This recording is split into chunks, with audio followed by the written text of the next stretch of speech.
बोलिए सद्गुरु कबीर साहेब की जय। संत समाज की जय। भक्त समाज की जय।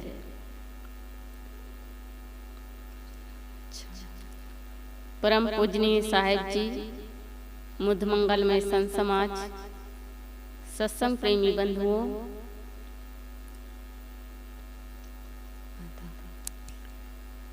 सद्गुरु कबीर साहेब की वाणी के आधार पर कुछ निवेदन प्रस्तुत है। सद्गुरु कबीर साहेब इस दुनिया के दुखित लोगों को देख करके उन्होंने अपने मन में विचार किया और दुख का कारण ढूंढा। उन्होंने अपने मन में विचार किए कितने लोग सद्गुरु कबीर साहेब के पास में आते थे और अपने दुख कबीर साहेब को सुनाते थे। सद्गुरु कबीर साहेब ने विचार किया कि इसका कारण ही क्या है। तो साहेब ने कहा है अपने पद में, बहुत दुख दुख दुख की खानी, तब बची हो जब राम ही जाने। साहेब कहते हैं कि ये संसार में दुख तो बहुत है और उसकी खानी, उसका कारण क्या है। साहेब बताते हैं कि इसका कारण केवल दो है। एक तो है नासमझी और दूसरा है अज्ञान। साहेब कहते हैं कि 3 बार इसको बताते हैं कि बहुत दुख दुख 3 बार बतलाते हैं और कहते हैं कि ये दुख की खानी क्या है, नासमझी और अज्ञान।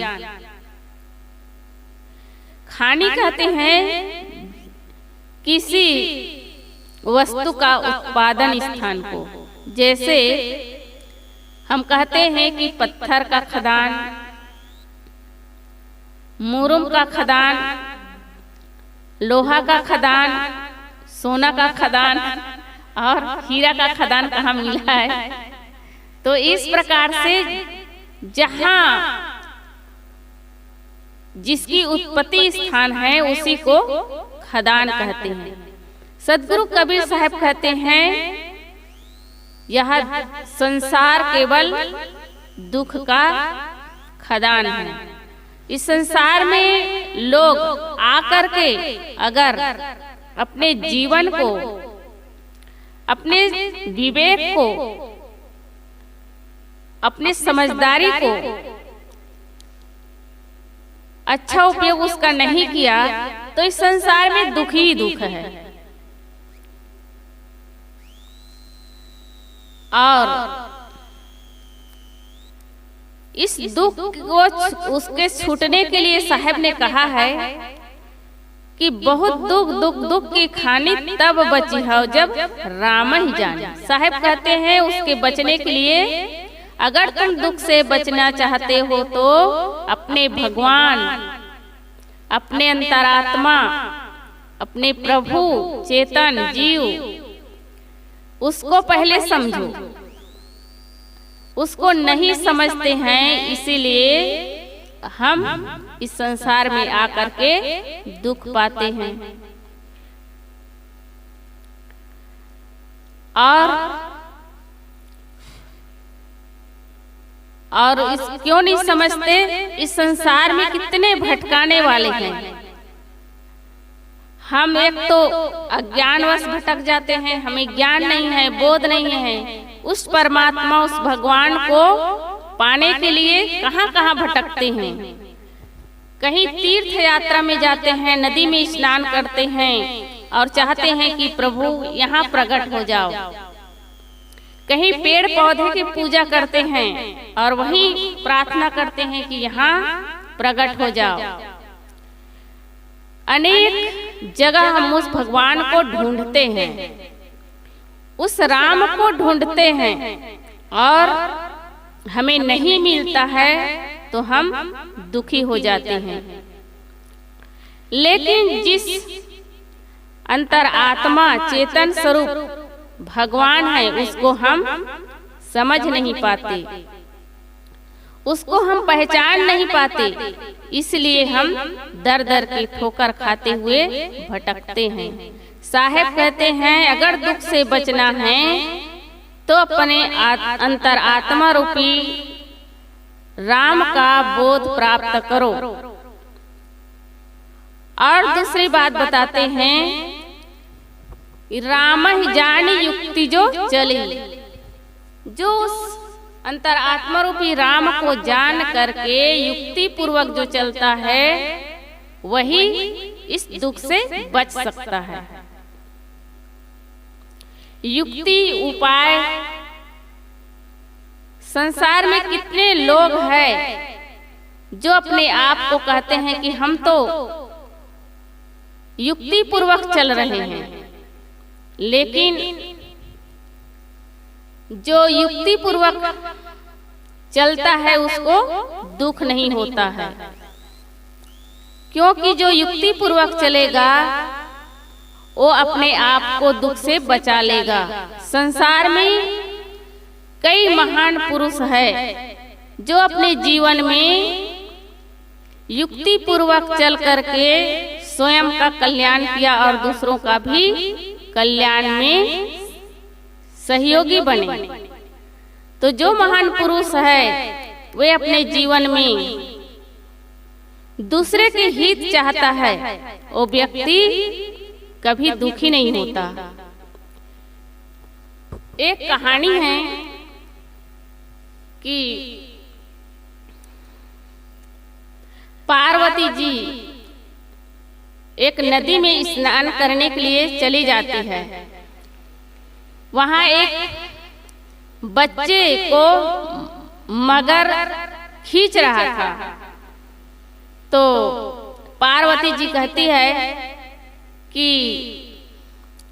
हे मगर तू इस बच्चे को छोड़ दे, लेकिन मगर कहता है कि जो इस समय शाम के समय में जो इस नदी पर कोई भी व्यक्ति आता है उसको मैं नहीं छोड़ सकता, क्योंकि यही मेरा आहार है, यह मेरा भोजन है, भोजन का समय है। अगर मैं इसको छोड़ देता हूँ तो मैं भूखा मर जाऊंगा। पार्वती जी कहती है कि नहीं, इसको छोड़ दो, मैं भी तपस्वी हूँ, मैंने भी तपस्या की है जीवन में, बहुत दिनों का तपस्या का फल मेरे पास में है। मगर ने कहा कि अगर तुम तपस्या का फल मुझे दोगे तो मैं इस बच्चे को छोड़ सकता हूँ। पार्वती जी कहती है कि ले लो, मेरा तपस्या का फल तुम्हें मिल जाएगा, लेकिन इस बच्चे को छोड़ दो। छोड़ देता है और मगर कहता है कि तुम अपने जीवन में इतने साल तक से तपस्या की हो, उसका फल मुझे इस बच्चे के लिए दे रही हो। पार्वती जी कहती है कि नहीं, मैं तो इसलिए दे रही हूँ कि यह बच्चे का जान बच जाए, यह बच्चे का उसका जीवन का रक्षा हो। मगर कहता है कि तुम इतने दिन तक से तपस्या की हो, उसका क्या होगा?